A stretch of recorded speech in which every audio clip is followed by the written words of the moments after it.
So, welcome everybody. Awesome. Welcome to our last ADI with Fire phone call in the month of May. Summer is imminent. It is looming. So, thank you all of you for making us a part of your day. We're certainly glad that you're here. I thought what we would do is just go through some things, some housekeeping items.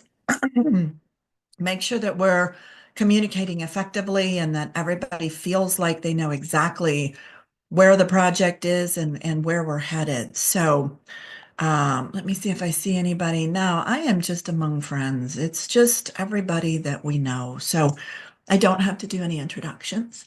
Does anybody have anything that they want to share for the good of the order before we start digging in? Because Michelle, I appreciate our discussion entirely pursuant to what we're doing, looking at the My Post and, how can we get greater traction? What are the barriers in, nursing homes with the DNR? And that's all pursuant to what we do. Sure, we do technical work, but it's people. It's people that run these systems. It's people that embed it in their workflow. And it's people that have the conversations that advocate on behalf of other people. So I think that's all good stuff. Does anybody have anything else? Exciting Memorial Day plans, or should we just get to work?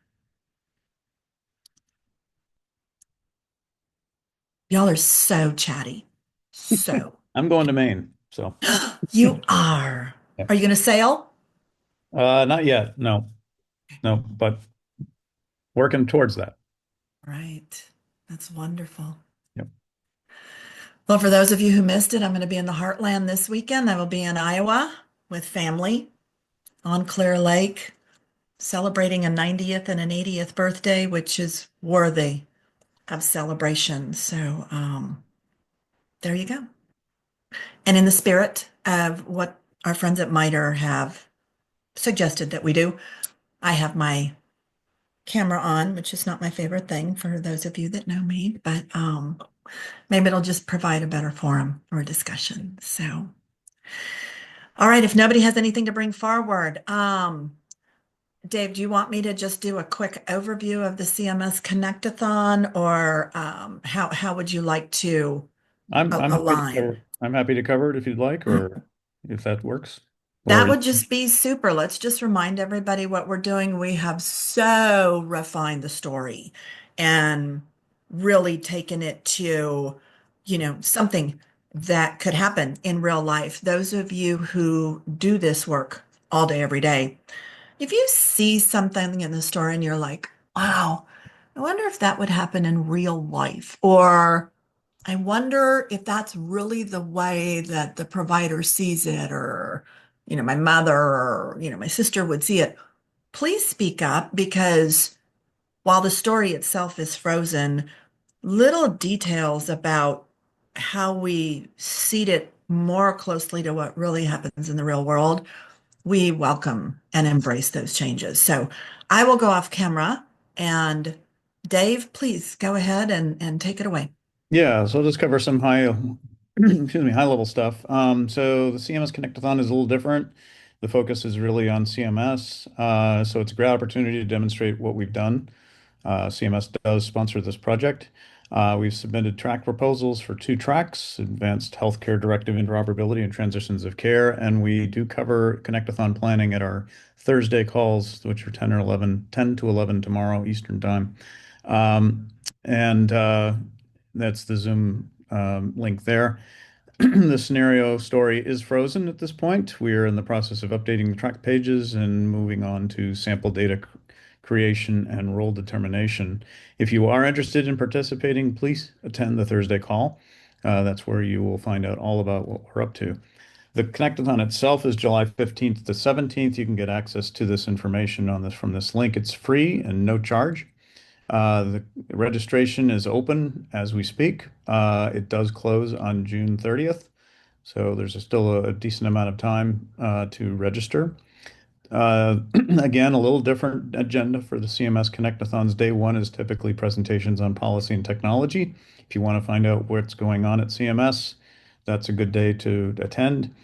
Uh, t- our big day is day two, testing and demos. We'll be doing both tracks during that day.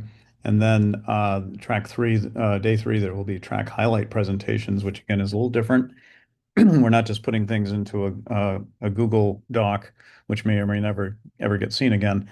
We're going to be presenting what we're doing. So the focus has been on really generating a scenario that works for both tracks. It's based on our September 2024 Connect-a-thon with Betsy Smith Johnson, who suffers a stroke, and work that scenario out in whole, and then divide the appropriate elements into each of the tracks. And so now that the scenario has been frozen, we'll be able to do that, and that helps provide some continuity on how the two tracks work together. As I mentioned, we will be doing both tracks on the same day.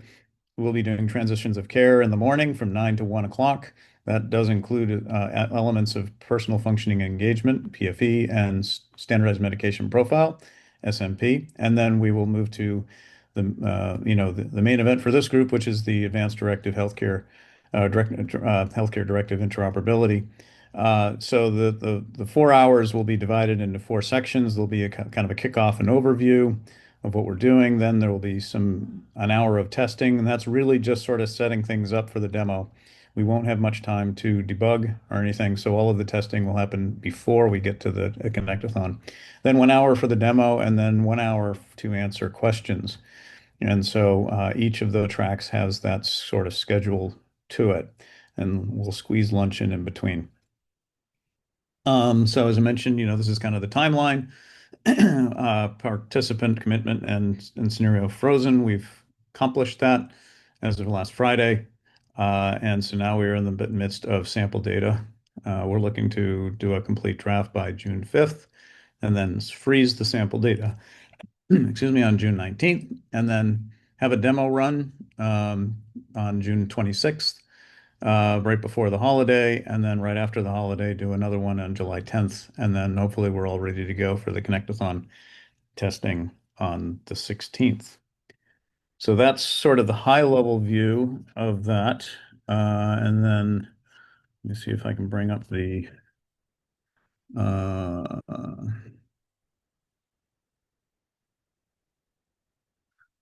the actual scenario. Um,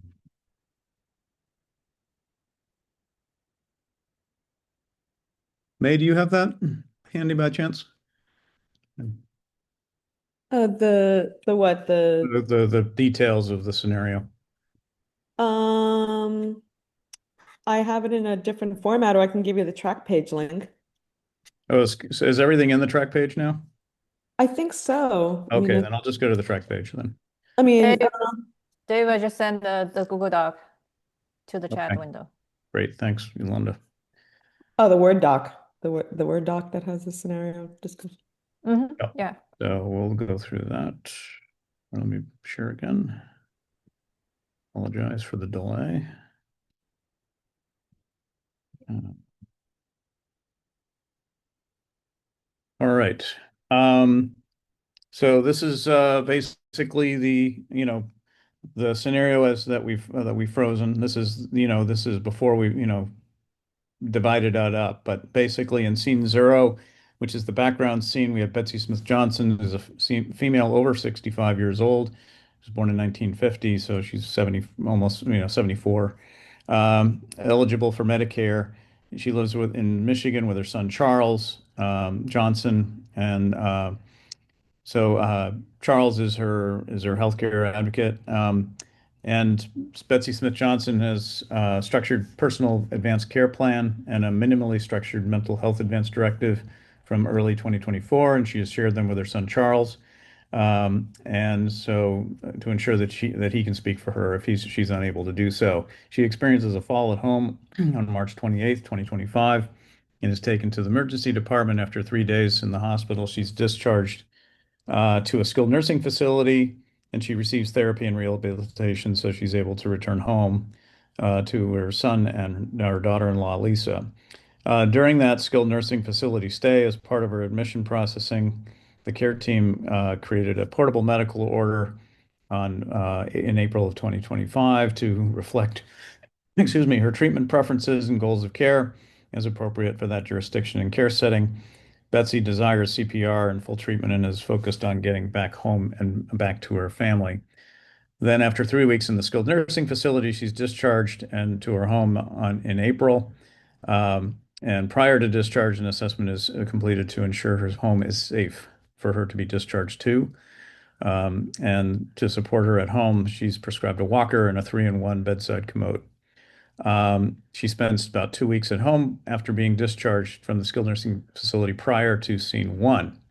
Where in scene one on May 3rd at 2 in the afternoon, Charles finds her sitting on the floor and believes she has had another fall. When he gets her up, though, and seated in a chair, he notices that she's disoriented, weak, and experiencing slurred speech. He begins to fear that she's had a stroke and calls 911 to transport her to the nearest emergency department. She arrives at the emergency department 30 minutes later and following the suspected fall via the ambulance, with Charles following in his car. During admission to the emergency department, her prior records and PMO were accessed from the electronic health record to inform the care and treatments that she receives. And after assessments, labs, and imaging, she's diagnosed with an ischemic stroke.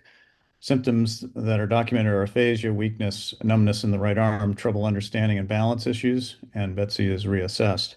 She stays in the emergency department overnight for observation.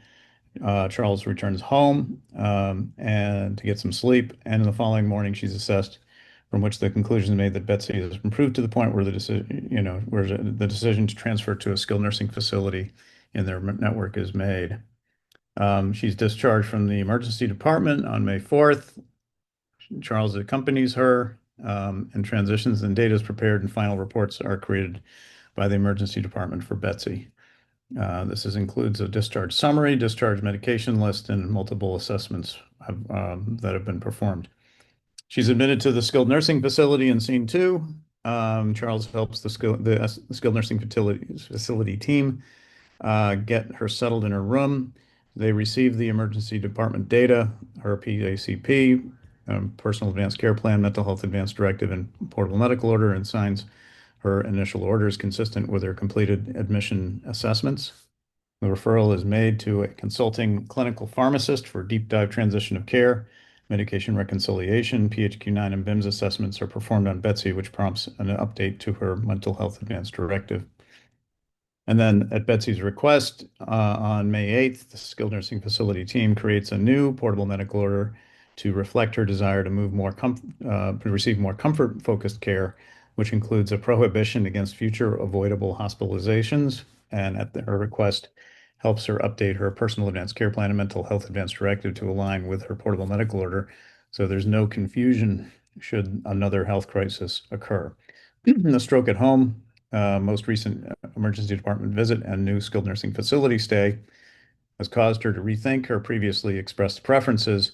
Charles receives an update notice that Betsy's advanced directive interoperability documents have been updated so that he too has access to her most current information should he need to advocate for her again in the future.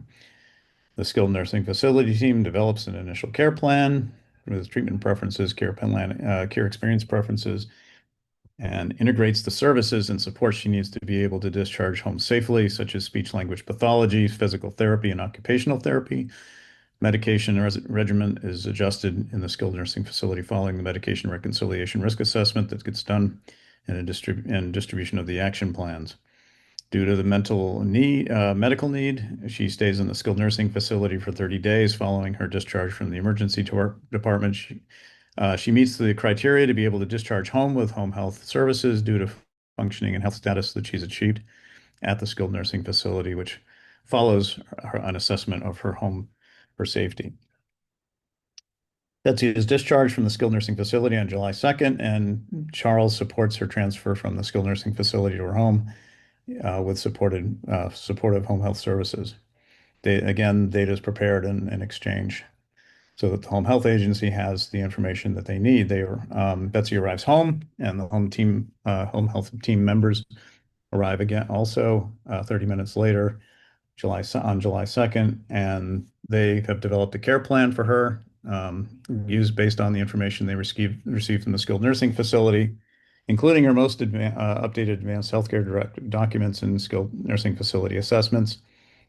The plan created provides Betsy with occupational therapy, physical therapy, and speech language pathology support for lingering symptoms to maintain safety at home, making sure she can read, write, have executive functioning. Let's see, the medication reconciliation referral is made, and a deep dive reconciliation and transition of care is completed. And so they've got all the medications that they need. Information. The home health team also gives Charles caregiver training for activities which the home health is not providing Betsy support for, like such as right arm support. Charles is also given a list of community resources that can help him manage Betsy's care at home. Elements of care and support for which the home health provides support includes mobility and basic cares of daily living, SLP, speech language pathology for lingering communication issues, ensuring intake of proper nutrition to help Betsy. They order devices such as a dressing stick, long hand, a variety of devices. Home health team members noticed that Betsy is having to help Charles is having to help Betsy with her medication management along with other duties and is running into issues that cause some amount of caregiver-given burden. This is for the other track where we're starting to do a Zerit burden interview. That's all kind of teeing that up. And then at 10 o'clock on July 16th, after she returns home, she has a checkup with her PCP, primary care provider, and Charles picks her up from her home and was working outside the home. And again, this is sort of again building the story for the burden, and all of that. So let's see. I know there's some stuff in here regarding advanced directives. Um, I don't think we did much with scene 5. yes, yeah. So we actually combined the scenes. So yeah, yep. So I think that's, I mean, there's other stuff that happens here, and this is where Charles' burden assessment is done, which again is part of the other track. Um, but that's basically the story. So, um, any thoughts? Did you guys detect anything that through the movement of individuals, first Betsy's at home and then she goes to the ED and she's fine. She's, got full treatment. And then does little time in skilled nursing and then danged if she isn't back home and turns out she, has a stroke and goes back to the hospital, goes back to skilled nursing. At that point, she's like, "Ooh, okay, that's a lot. I'm going to alter my advanced healthcare directives." Do you guys find that that rings true and it feels right to you and the gaps and the stays? Do those resonate? Because really, if you see a problem, please share it with us. I certainly can see how that, it resonated with me just being involved with older adult care and also taking care of my parents too and my in-laws, how that could, happen. It was good that she was realistic with what she could do. And I can see how honoring her preferences was, being built in here. The other thing that came to me really clear is I'm sure CMS really likes this scenario since they now have the hospital measures around age-friendly health system. You all covered the M's, in the story. And I really like that, how you address mobility and, the medication, the mentation, how you built that in along with the person's goal and preferences. So I really like that. And I like how, the other teams were involved and they were talking with each other, giving that social prescription for that older adult in the family. Yeah, I like the scenario. Great, thank you. That's really good to hear. Thank you. Any other thoughts?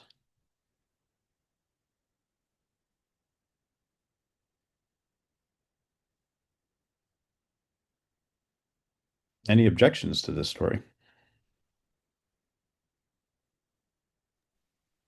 I'm stepping in as a guest. I'm Sarah Tun from iPro, and I'm wondering, do you have key outcome assessments captured, such as the NIHSS score, like when she had the score, and then other time periods? Because that outcome, NIHSS score, is a high predictor of success and outcome.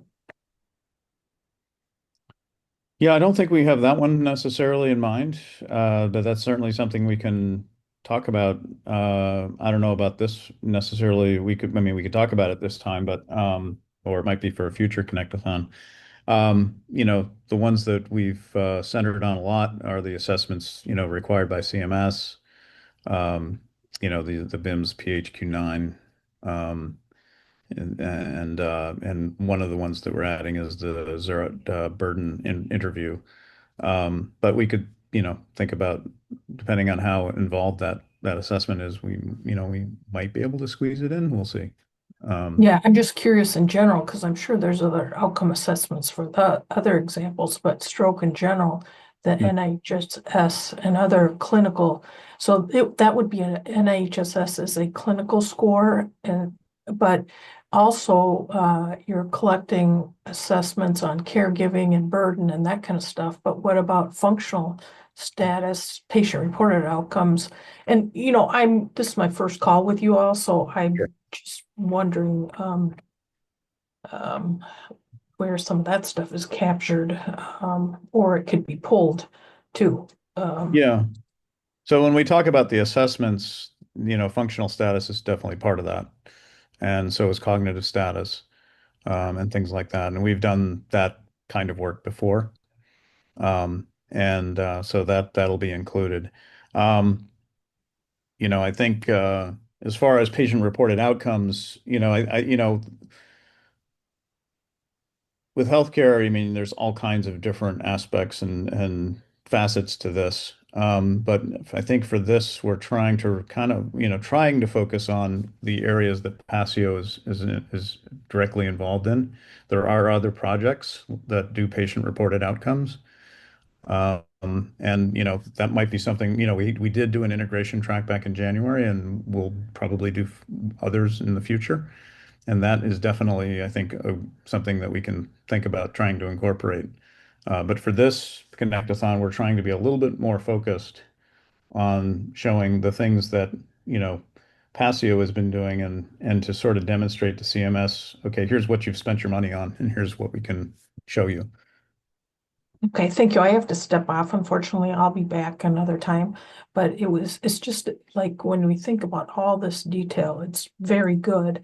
But in the end, it's like the goals of the patient, the um, outcome or the care plan, what gets put into a care plan, the progress and follow-up, and then are there certain measurements that can follow that? And using assessment tools is good, but for major issues like stroke, there's been a lot of literature out there about what to collect going Sure. forward. Anyway, so sorry I have to leave, but thank you for taking my suggestion, and I'll be back another time. Thank you. Yeah, no, the great suggestions. Thanks for coming and attending. Thank you. Appreciate that. Any other thoughts?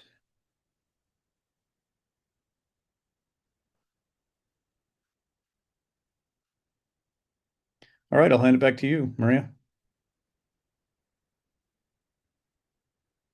Awesome. Let me find my mute button. Okay, let me see. So I think on the agenda, the next thing that we have on the docket is to just sort of take a look at the environmental scan. I am super pleased to say that I believe everything is just about wrapped up. We have gone through all of the concepts that we needed to wrestle to the ground. Um, we know what we're doing with the patient information. We have some instruments that have brought some new concepts to the table. And so we've gone through those. We know how we're going to handle them. We know what we're doing for goals of care. Sorry if I'm looking off to the side, I'm just looking at the spreadsheet. We know what we're doing with the practitioners. I think the only open item that we've got, and really it's more of a detail than a deal breaker, is if you're in a state where the NP or the PA requires a supervising physician to sign off, we're just looking to leverage the good work that's probably already been done in groups like patient care or EHR. And I know MITRE has been kind of putting feelers out there. We may just need to crash one of their meetings and just sort of raise the issue and see what they have to say. They're not responding to Zulip and some other things, but there was a connectathon. I'm sorry. Yeah, there was a connectathon and work group meetings last week too. So maybe our sense of urgency is just different, than the rest of the groups. But everything else, I believe that we have identified and gone through. We know how we're identifying people.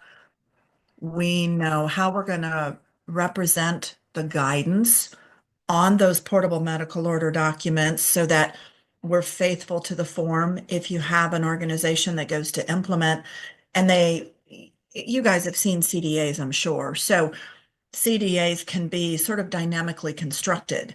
You can take all of that metadata, and then when it's tagged and built properly, you can actually create a human readable CDA that looks, just like a medical summary. And so we are making sure that that capability exists within this IG as well. And so we represent things like instructions on the form. This is a general note you might find, I know, off of the National Post. This form is a physician order sheet based on the medical conditions and decisions of the person identified on this form. Paper copies, facsimiles, and digital images are valid and should be followed as if an original copy. This form is for adults with an advanced illness. It is not for healthy adults. And so mentions like that, we have all of that seated. We know how we're identifying it, how we're going to give instructions to implementers. Some folks, let's face it, we're still, dealing with a lot of PDFs and a lot of paper. Some folks may not need that detail level of data, but some folks may. And so we want to make sure that the IG just stands up and really provides relief to the industry that we've been working so hard to serve. We have state-specific information. We have an area for the state registry information where those exist, interpreters, some outlier data elements. We have carved everything up between sections. Let me just show that to you. Okay. And, you guys, the diagrams are always sort of in a state of flux. So if you look at this thing and your eyes start to bleed, just bear with me, please. Make sure. Okay. And would you guys please tell me if you cannot see the image with green and purple and yellow? Can anybody not see it? Because I think I'm sharing my screen and then I find out I'm not. I don't know. Everybody good? Okay. So we've organized the information so that it, can flow from system to system and be recompiled into a document bundle. And these are not in a specific order. They're in the order that we sort of drew them. You've got your medical orders section with your CPR designations, your initial treatment orders. You have additional orders. And while additional orders on many, many documents are just a free text, blurb, there are a number of instruments that specifically have instructions related to hospitalization, intubation, ventilation, dialysis, antibiotics, blood transfusion. So all of that has been represented medically assisted nutrition orders. So that's sort of the business part of it, right? It's a portable medical order. What are the orders? And then we have a section called completion information. And that's really important stuff. And it might be where a human would look at the PDF or the paper document. And once they saw what they needed to see, their risk management department would be ringing in their ears and they would say, oh my gosh, do I have the right signatures? Do I have the right dates? Has everything been signed off on? That's what we put into completion information. And then based on some discussions that we've been having, and I know a lot of the group can, speak FHIR probably more capably than I, and some folks aren't as conversant in the FHIR lingo, but they know what they want. You guys figure out how, but I know what I want. There is a resource called provenance. We've had a lot of discussions about provenance, and provenance is sort of the kind of the authenticity part of all this work. And May has done some great work with diagrams. If you guys look at it, you would want to look back at my diagrams for simplicity, and they're not simple. When you look at how these resources interact, and you've got, your completion information, and it holds signatures, and you've got provenance, and it establishes authenticity and signers, and it points to here, and then you've got the composition, which is sort of like well, I always call it kind of a metadata, like a header, if you will, and forgive me if I'm oversimplifying. I'm not trying to do that. But these sections point back and forth to each other so that machines know where to look to find things. And then people, of course, will probably look at the rendered, final copy. They care differently how machines talk to each other until we're triggering some clinical decision support. So you've got that completion information. We have administrative information, and administrative information is not to be poo-pooed, right? You've got the state the form was completed in, a photo of the patient, a legal statement. There's a number of forms that have a medical diagnosis for this portable medical order, and it's narrative. And there is a primary diagnosis, and that's narrative. And some of the forms have participants. Some of them want to capture who the PCP is, even though you may be in a different healthcare setting when this particular document is created. So, who's really kind of the air traffic controllers of this individual. It's the PCP. Some have a hospice or palliative care enrollment indicator. Are they present in a facility? And of course, the general form instructions.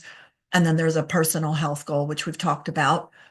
We were surprised about 2/3 of the way through the project to find that there are portable medical order documents that record, that capture an individual's designation for their healthcare proxy. And so we said, well, gosh, we know how to do that. We did that with the patient authored data. So I scooted everything to the right and left and wedged this in here, which is why it's not as visually pleasing as it could be. But like interoperable data should be, where things can be reused, it's easier on the implementers. So if an implementer already knows how to do a thing, and that thing is also referenced in this kind of document or this kind of concept, it is far more implementable for them to go, well, I already did that before. Let me just grab that loop of logic. You don't want to go changing things because you create friction, and you want your work to be implemented. So we've got everything that we did previously with that to represent those documents. We've got an additional documentation section. So it is, we've all expressed a lot of concern sometimes about moving to digital. Like, what do I do when there's an advanced directive out there? And maybe it says something different, but then I've got a portable medical order that was created after the advanced directive. What are you guys going to do to make sure that we have synchronicity? Well, there's not a lot that we can do to make people do something, but what we can do is we can faithfully represent what exists, what the dates are, what's the metadata, and we can deliver to the human decision maker everything that they might need on a silver platter. So in the additional documentation, we have represented those very well-known aspects about, okay, Mr. Portable Medical Order signer, did you check and see if there's an advanced directive? Is it consistent? If it's not consistent, did you alert the individual? Did you not find one? And so that goes into the additional documentation section. We found a few forms that deal with organ donation. So, obviously there's a crisis with that across the US. So we know how to do that. We grab that from the living will, STU1 work, and then mostly for DNRs.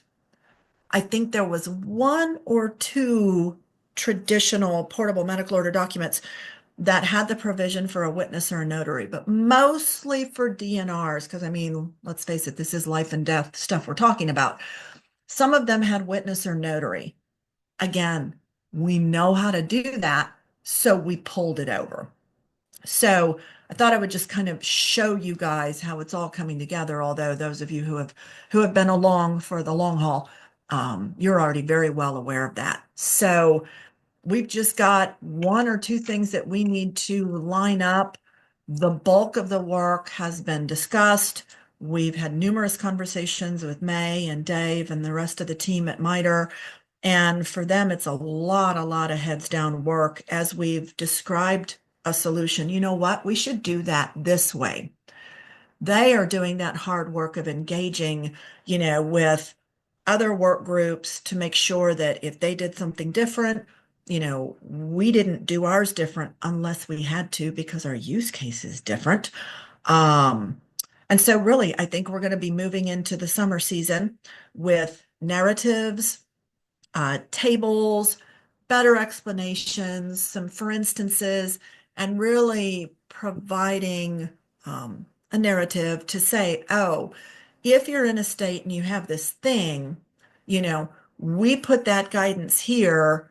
Take a look at it. You may want to use this code set or that code set and just really try to make it as easily understandable by people who didn't live and die this every day for a few years like we did.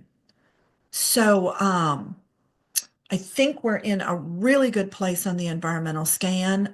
Dave or May, did I overpromise and underdeliver, or how do you guys feel about where we're at with the environmental scan and the heads down work? No, I think Maria, I think you're spot on where we are. We did, you covered the main topics of the issues, especially with regards to supervising physician. I like the walkthrough again of the different parts of the PMO, because that really has to dovetail nicely with the environmental scan learning. So yeah, I think that covered it. Thank you for describing it again. It's good. Oh, no problem. What we basically did was I took a shovel to my desk and then I deposited it all with a really pretty red bow onto May's desk and said, there you go. We've done all the data sorting. We know how to represent it.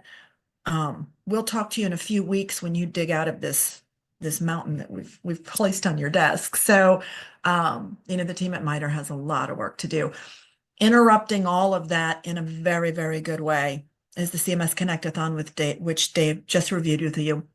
And I I feel better having spent 40 years in healthcare IT and evolving standards. I think the CMS Connectathon is coming at the perfect time. We've pushed the final cut of STU2 together, except for some fine tuning on words that don't affect the technical parts. We're going to take it into an important testing event. We're crossing over with transitions of care, and that is a phenomenal use case for informing people about what matters to an individual as they're transitioning site of care. Um, we'll file we'll go to ballot in September. And then what I wanted to spend the last little bit of the meeting on, and I really hope that this is an open discussion, except for a couple of steps back here and there when, we need to review narratives with you guys or we need to review crosswalk tables with you guys.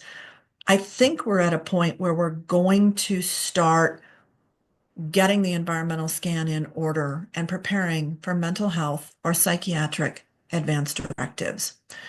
And so I just wanted to kind of open the discussion. I don't know if we would do that. I can do a lot of the upfront environmental scan work while the tech team is doing their thing just to kind of stay ahead of them and tease out work for them. But Dave or May or Abby or Matt or anybody who's here, do you guys have any thoughts related to pace or timing of the mental health advanced directive work? And, should we be prepared to take a few weeks off this call while we get that going, or should we keep the call going? It's really, I need kind of an open forum discussion.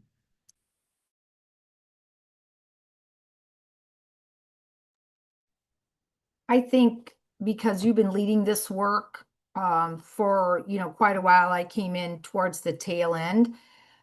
I'm going to depend on your expertise regarding this.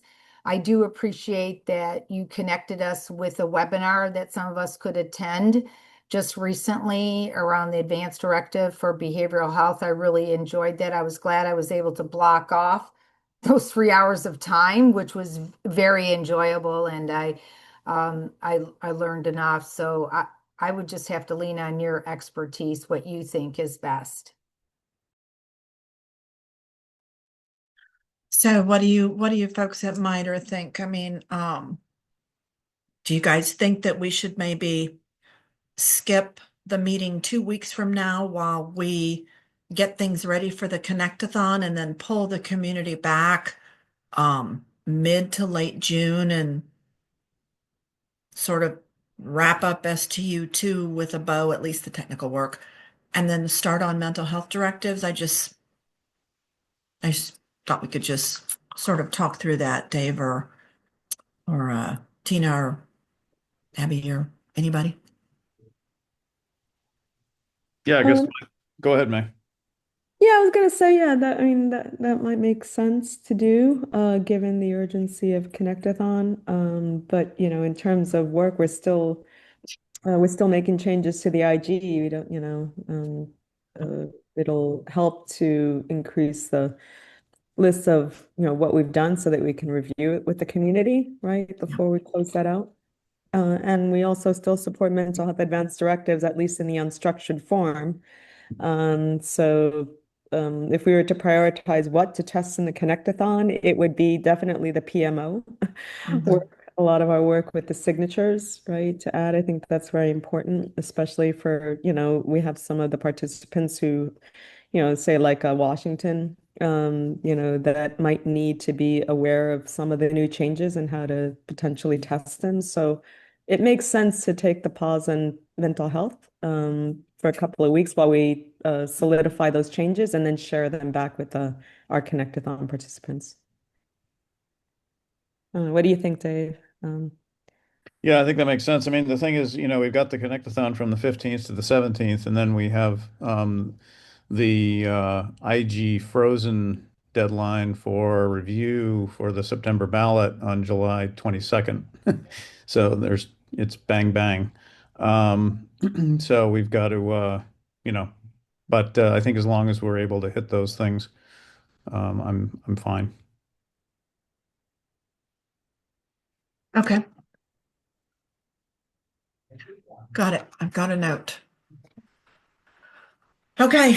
Anybody else have any thoughts, concerns, ideas? No? Okay. Open floor. Anybody got any walk-on topics?